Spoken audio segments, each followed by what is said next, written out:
శ్రీ గురుభ్యో నమ. శ్రీ గోవిందమాంబా సమేత శ్రీమద్విరాట్ పోతులూరి వీరబ్రహ్మేంద్ర మహాదేవ జగద్గురవే నమ.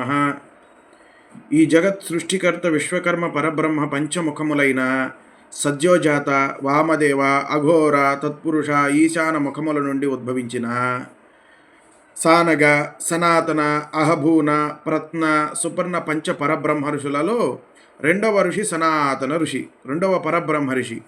ఈ రెండవ పరబ్రహ్మ ఋషి సనాతన పరబ్రహ్మ ఋషి మనకి ఈ జీవుడి యొక్క సవ్యమైనటువంటి మార్గాలను ఉపదేశం చేశారు.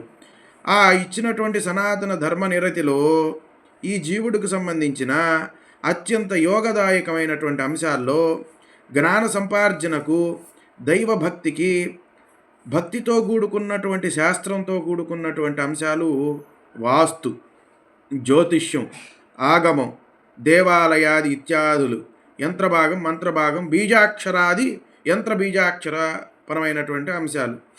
వీటిల్లో ముఖ్యంగా మనం వాస్తు శాస్త్రాన్ని కూడా మనం పరిగణలోకి తీసుకుంటాం. ఈ యొక్క భూమండలంలో ఈ జీవుడి యొక్క ఈ స్థితిగతులు, అంటే ఈ జీవుడు పుట్టిన తర్వాత ఈ పంచభూతాదుల నుండి రక్షించుకోవడానికి, ఋతువుల యొక్క ప్రభావం చేత ఈ శరీరాన్ని రక్షించుకోవడానికి గృహ నిర్మాణం చేసుకుంటాం. ఆ గణిత ఆధారంగా చేసుకున్నటువంటి గృహము మనం ప్రకృతిలోని పదార్థాలను తీసుకొచ్చుకొని మనం ఆ ఉపయోగించుకున్న గణిత ఆధారితంగా ఏర్పాటు చేసుకున్నటువంటి గృహము ఆ యొక్క ప్రకృతిలో నుండి మనం పదార్థాలు ఉపయోగించుకున్నా కూడా ఆ ఉత్కృష్టం, ఆ కర్మ మనల్ని వెంటాడదు. ఒకవేళ మనం గనక గణిత ఆధారం లేకుండా ప్రకృతిలోని పదార్థాలను ఉపయోగించుకోవడానికి వీలు లేదు. ప్రతి ఒక్క వస్తువు గణిత ఆధారంగా నిర్మించిందే. ఆఖరికి రాసే పెన్ను కూడా ఇంతలావును ముక్కుంటే రాయటానికి వల్ల కాదు. అట్లనే ఏ వస్తువుకైనా వస్తుతః గణితం, కొలత ఉండాల్సిందే. ఆ కొలత ఉంటేనే ఆ వస్తువు పనిచేసేదైనా ఏదైనా మనం చేసుకునే ప్రతి పదార్థానికి. అట్లనే ప్రతి జగత్తుకి ఈ శరీరం యొక్క నిర్మాణంలో కానీ, ఈ జగత్తు నిర్మాణంలో కానీ, సూర్యమండలానికి భూమండలం ఎంత దూరంలో ఉండాలనేది సంఖ్యాశాస్త్రం, ప్రతిదీ సంఖ్యాశాస్త్ర, వస్తుతః సంఖ్యాశాస్త్రం ఉన్నదే ఉన్నది. దాన్ని అనుసరించే మన పూర్వ ఋషులు, అంటే ఈ యొక్క నవబ్రహ్మలు కశ్యపో త్రిర్భరద్వాజో విశ్వామిత్రోద గౌతమ జమదగ్నిర్ వశిష్ఠస్య సప్తైతేతులు పాటించిన శాస్త్రం. అదేవిధంగా నవబ్రహ్మలు మరీచి, అత్రి, అంగీరస, పులహ, పౌలస్య, కశ్యప, దక్ష, గగ్గురు నవబ్రహ్మణో ఏ విశ్వబ్రాహ్మణా గురువునాం గురు విశ్వకర్మ జగద్గురు అనే ఋగ్వేదాఖిల శృతిలో చెప్పినట్లుగా ఈ యొక్క నవబ్రహ్మలు సృష్టించినటువంటి ఈ శాస్త్రాలు, ఈ జగత్తుకు సంబంధించినటువంటిది సప్తఋషులు పాటించి మనకు అందించినటువంటి శాస్త్రాది ఇత్యాదులు. ఈ విధంగా మనం ఏదైతే మనం చెప్పుకొస్తున్నామో ఇవన్నీ కూడా అనేకమైనటువంటి ముఖ్య శాస్త్రాల్లో ఇది ఒక భాగం అని మర్చిపోకూడదు. జీవుడు క్రమశిక్షణకి, ధర్మానికి సరైనటువంటి మార్గాలు ఇవి. కాబట్టి ఇవి శాస్త్ర ఆధారితమై మనిషిని ఒక గొప్ప స్థానంలో నిలబెట్టినటువంటి ఆధారాలు ఈ జగత్తులో మనం చెప్పుకోదగినటువంటివే. ఇప్పుడు దీంట్లో నేను చెప్పేటువంటి అంశం ఏమిటయ్యా అంటే, వాస్తు ప్రకారం మనం గృహ నిర్మాణం చేసుకుంటాం.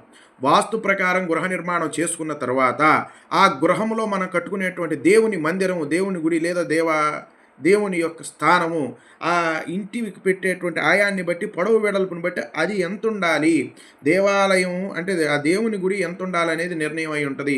మనిషి యొక్క తత్వం, అంటే మనిషి యొక్క శరీర తత్వాన్ని బట్టి తన యొక్క పిడికిలు ఎంతవరకు అయితే హృదయం ఉంటుందో అనేటువంటి సూత్రాన్నే వాస్తుశాస్త్రంలో ఉపయోగించడం జరిగింది. తన యొక్క పిడికిలు ఎంతైతే ఉంటుందో అది హృదయం. ఆ హృదయ భాగంలో ఈశ్వరుడు ఉంటాడు. గృహం ఈశాన్య భాగంలో ఈశ్వరుడు ఉంటాడు. విశ్వకర్మ పరమేశ్వరుడు, పరమ ఈశ్వరుడు. ఆ యొక్క హృదయ భాగంలో ఉండేటువంటి ఏదైతే తన యొక్క యజమాని ఆ శరీర సౌష్ఠవాన్ని బట్టి పిడికిలి ఎంతైతే ఉంటుందో ఆ పిడికిల్లో ఏముంటాయి, ఈ మొత్తం 12 భాగాలు ఉంటాయి మనకి. ఇవి 12 భాగాలు ఉంటాయి. ఇక్కడ 4 భాగాలు, మొత్తం 16 భాగాలు ఉంటాయి. 16 కళలు.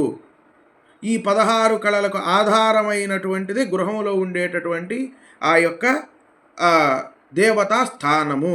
అది ఏ స్థానంలో ఉండాలి, తూర్పు నుండి ఎంత ఉండాలి, అదేవిధంగా మన తూర్పు ఆగ్నేయం నుండి మనం ఇటు ఈశాన్యం, పూర్తి ఈశాన్యంలో పెట్టచ్చా పెట్టకూడదా, ఉత్తర ఈశాన్యంలో పెట్టుకోవాలా, యజమాని నక్షత్రాన్ని బట్టి అది ఏ ముఖం ఉండాలి, యజమానురాలను బట్టి ఏ గృహంలో ఏ విధానం ప్రామాణికంగా ఉండాలనేటువంటిది మీరు ఒకవేళ నన్ను సంప్రదించవచ్చు ఫోన్ చేసి, సిద్ధాంతి గారు ఇదిగో మా ఇల్లు పొడవు ఇది, వెడల్పు ఇది, మేము దేవాలయం కట్టుకోవాలనుకుంటున్నాం, దానికి ఎన్ని అంగుళాల ప్రమాణం ఉండాలని అడిగినా నేను చెప్తాను. ఇప్పటికే గృహ నిర్మాణం చేసుకున్నటువంటి వాటికి అవకాశం ఏది, ఇంకా నిర్మాణంలో ఉండి ఏదన్నా మార్పు చేసుకునే అవకాశం ఉంటే ఫోన్ చేసి అడగండి.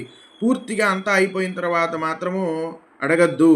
అది ఇప్పటికే నిర్మాణం అయిపోయినటువంటి వాటిని గురించి మాత్రం అడగద్దు. ఇక మీదట ఏదైనా నిర్మాణంలో ఉన్నది కానీ కట్టుకున్న తర్వాత ఏదన్నా ఆయాది, పదాది, గణితాది ఇత్యాదులను చెప్పి ఆ ఎన్ని అంగుళాలు ఉండాలనేది తెలుసుకోవచ్చు. ఎందుకంటే వాస్తు శాస్త్రానికి సంబంధించినంత వరకు, జ్యోతిష్య శాస్త్రానికి సంబంధించినంత వరకు, దేవాలయ ఆగమ శాస్త్రానికి సంబంధించినంత వరకు, వేదానికి సంబంధించినంత వరకు, యంత్ర శాస్త్రానికి సంబంధించినంత వరకు, మంత్రశాస్త్రానికి సంబంధించినంత వరకు, బీజాక్షరాలకు సంబంధించినంత వరకు, ఇవన్నీ కూడా విశ్వకర్మ వంశీయులైనటువంటి మాకు సంబంధించినటువంటి అంశాలే. కాబట్టి ఏ